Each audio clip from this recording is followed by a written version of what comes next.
Muy buenos días. Hoy quiero que empecemos con una imagen. Yo quiero que pienses que todo lo que has construido con tu trabajo, tus ahorros, tus inversiones, tus propiedades desaparecen en 2 generaciones.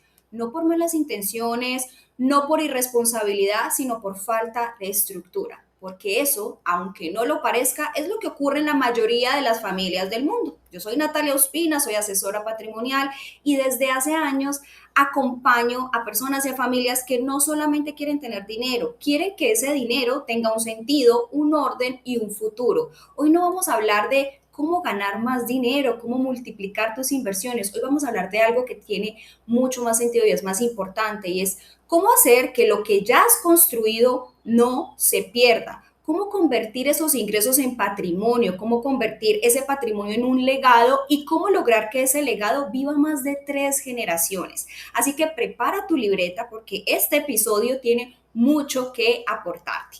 Y es que hay una verdad que casi nadie conoce porque no se dice en voz alta en el mundo financiero y es que el 70% de las fortunas familiares desaparece en la segunda generación y el 90% en la tercera. Ojo, no importa cuán grande haya sido la riqueza inicial, no importa cuántos ceros tenía, lo que destruye no es el gasto, es el caos, queridos. Así que hay padres que construyen sin estructura, hijos que heredan sin una educación financiera y nietos que reciben sin haber tenido la visión clara. Y ahí es donde aparece esa famosa frase incómoda pero cierta que la primera generación crea, la segunda mantiene y la tercera destruye. Pero hoy yo quiero mostrarte algo que es muy poderoso, porque eso no tiene por qué ser así siempre. Eso es falta de diseño y sí es posible ajustar. Así que toma esa libreta porque vamos a empezar a anotar. Hay un gran error y el gran error que cometemos es creer que tener dinero ya es tener patrimonio. Muchas personas tienen ingresos altos, sí, algunas tienen inversiones, otras tienen propiedades, pero muy pocas tienen patrimonio, porque el patrimonio no es la simple suma de tus activos, es un sistema, es la forma en la que tú generas el dinero, ojo, lo organizas, lo proteges, lo haces crecer y lo transmites a las próximas generaciones. Si no existe ese sistema, lo que existe es solamente simple dinero circulando y el dinero sin estructura, mis queridos, siempre va a encontrar la forma de desaparecer, se le van a salir alas y se irá.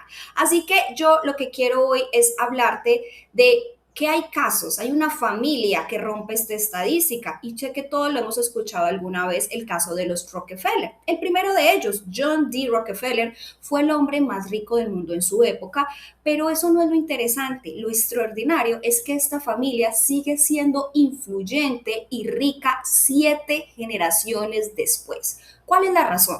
No es el petróleo, no es la arquitectura financiera. Los Rockefeller hicieron 5 cosas que cambiaron la historia de su dinero y aquí es donde quiero que prestes atención porque si bien puede que tú digas, yo no tengo la fortuna de los Rockefeller, pero ojo, estamos hablando de orden, de estructura y de sistema. Así que anota, primer paso, separaron la propiedad del control. Los herederos no recibían cheques, recibían participación en estructuras, así que el dinero realmente no estaba en sus manos, estaba en fideicomisos, en holdings que los protegían. ¿De qué?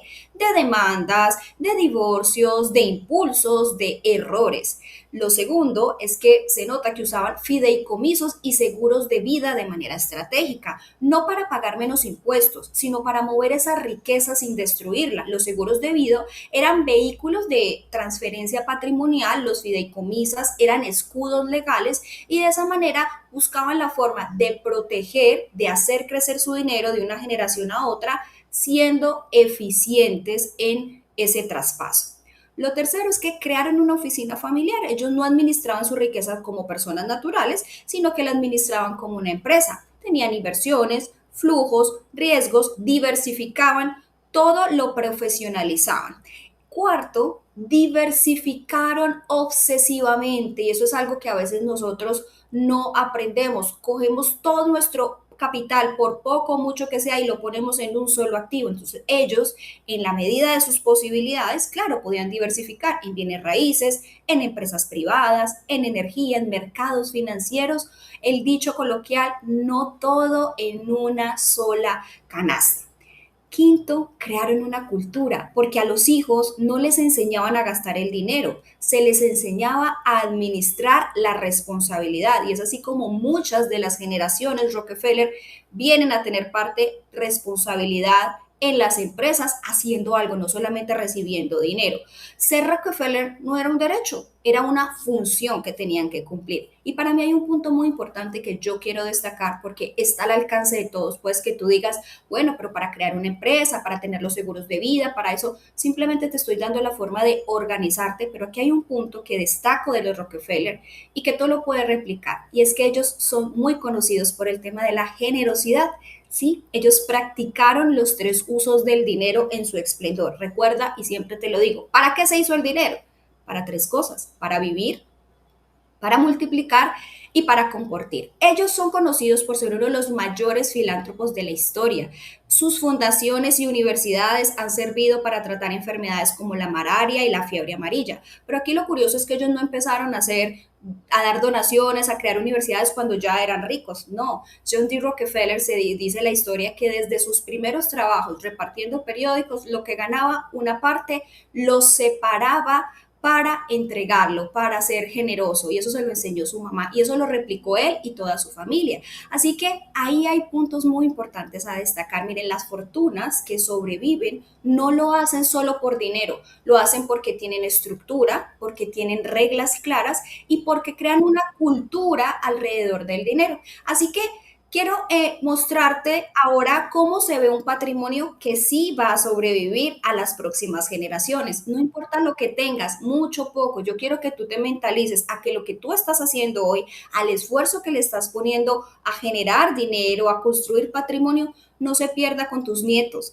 Así que un patrimonio consciente, anótate esto, tiene cinco etapas o cinco capas importantes. La primera, claro, generación, porque hay que generar ingresos para poder invertir. Así que hay que buscar la manera y el sistema de generar esos ingresos sostenibles. ¿Y cómo yo le transmito eso a mis próximas generaciones? Lo segundo, organización. Y aquí es donde yo hago tanto énfasis en la importancia de tener un presupuesto, una planificación.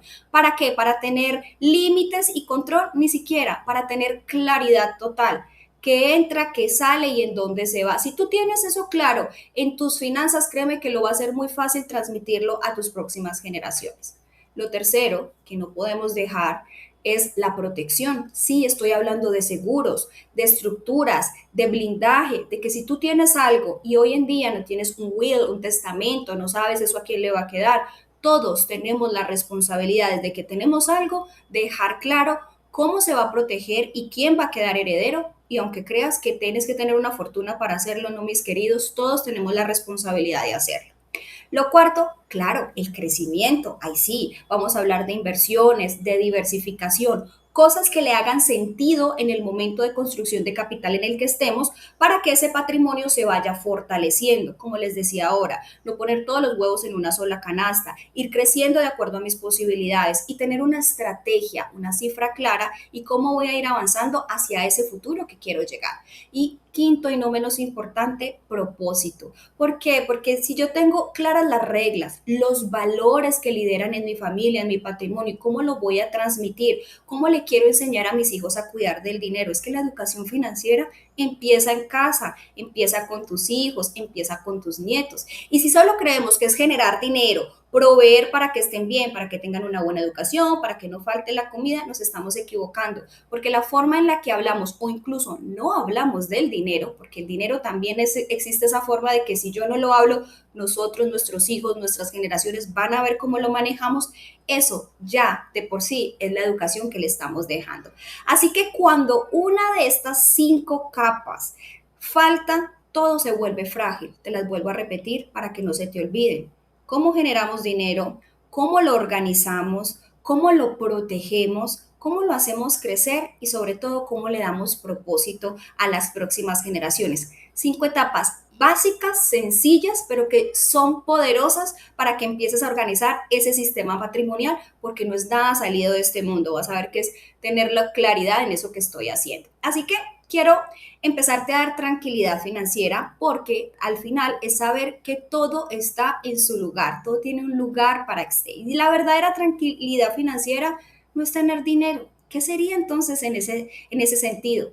Saber cuánto tengo, saber dónde está mi dinero, saber para qué sirve, saber cómo se está moviendo, saber cómo se va a transferir, saber cómo lo estoy protegiendo. Eso es libertad, mis queridos. Así que quiero cerrar con una idea que es muy simple, pero muy poderosa para este episodio, y es que tu patrimonio no se define por cuánto estás ganando, por cuánto estás pudiendo ahorrar o cuánto le metes a tu cuenta de inversión mes a mes. Se define por qué también estás diseñando para que sobreviva las próximas generaciones. Yo creo que con eso en mente va a ser mucho más poderosa la hora en la que nos sentemos a planificar, la hora en que tomemos decisiones de inversión, porque no es solo para nosotros, incluso no es solo para nuestros hijos, para los hijos de nuestros hijos y los que siguen. Así que muchas personas se gastan toda su vida construyendo, pero muy pocos se están deteniendo a pensar, hey, que también estoy estructurando lo que estoy construyendo. Y si en este momento estás viendo esto, te está tocando, pues yo quiero invitarte a que escanees el código QR que vamos a dejar en pantalla para que agendes una sesión de diagnóstico patrimonial conmigo y con mi equipo si esto te hace sentido, si tú dices, oye, hoy estoy generando, hoy estoy ganando, hoy puede que esté haciendo inversiones, pero no sé a qué sistema me está llevando esto. Esto es un espacio privado, confidencial, estratégico, donde analizamos tu situación real, tus ingresos, tus activos, tu estructura actual y sobre todo, qué tan preparada está tu riqueza para durar más de una generación. Es una conversación real de claridad para que sepas exactamente dónde estás hoy, a dónde estás construyendo y qué ajustes se necesitan para que tu patrimonio se convierta en un verdadero legado. Si ya estás trabajando, invirtiendo y construyendo, pues ese es el paso que va a transformar tu esfuerzo en un patrimonio consciente. Recuerda, yo soy Natalia Ospina, asesora patrimonial. Gracias por acompañarme hoy y quiero que recuerdes, el dinero se gana, el patrimonio se diseña, pero el legado se estructura. Hasta la próxima.